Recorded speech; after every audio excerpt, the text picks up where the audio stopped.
Livre des Proverbes, chapitre 24.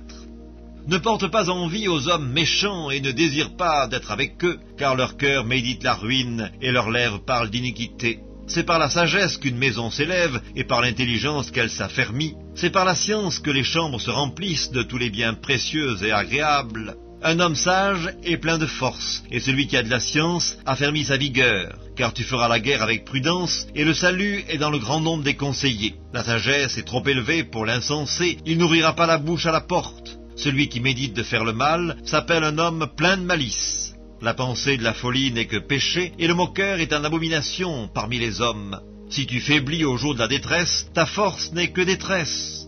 Délivre ceux qu'on traîne à la mort, ceux qu'on va égorger, sauve-les. Si tu dis « Ah, mais nous ne savions pas », celui qui pèse les cœurs ne le voit-il pas? Celui qui veille sur ton âme ne le connaît-il pas? Et ne rendra-t-il pas à chacun selon ses œuvres? Mon fils, mange du miel car il est bon, un rayon de miel sera doux à ton palais. De même, connais la sagesse pour ton âme, si tu la trouves, il est un avenir, et ton espérance ne sera pas anéantie. Ne tends pas méchamment des embûches à la demeure du juste, et ne dévaste pas le lieu où il repose. Car 7 fois le juste tombe, et il se relève, mais les méchants sont précipités dans le malheur. Ne te réjouis pas de la chute de ton ennemi, et que ton cœur ne soit pas dans l'allégresse quand il chancelle, de peur que l'Éternel ne le voie, que cela ne lui déplaise, et qu'il ne détourne de lui sa colère. Ne t'irrite pas à cause de ceux qui font le mal, ne porte pas envie aux méchants, car il n'y a point d'avenir pour celui qui fait le mal. La lampe des méchants s'éteint.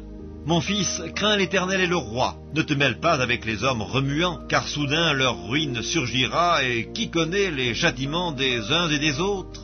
Voici encore ce qui vient des sages. Il n'est pas bon dans les jugements d'avoir égard aux personnes. Celui qui dit aux méchants « Tu es juste », les peuples le maudissent, les nations le maudissent. Mais ceux qui le châtient s'en trouvent bien, et le bonheur vient sur eux comme une bénédiction.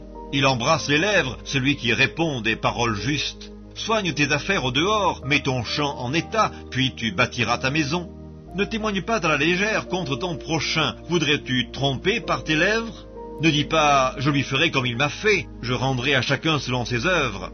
J'ai passé près du champ d'un paresseux et près de la vigne d'un homme dépourvu de sens. Et voici, les épines y croissaient partout, les ronces en couvraient la face, et le mur de pierre était écroulé. J'ai regardé attentivement et j'ai tiré instruction de ce que j'ai vu. Un peu de sommeil, un peu d'assoupissement, un peu croiser les mains pour dormir, et la pauvreté te surprendra comme un rôdeur, et la disette comme un homme en armes.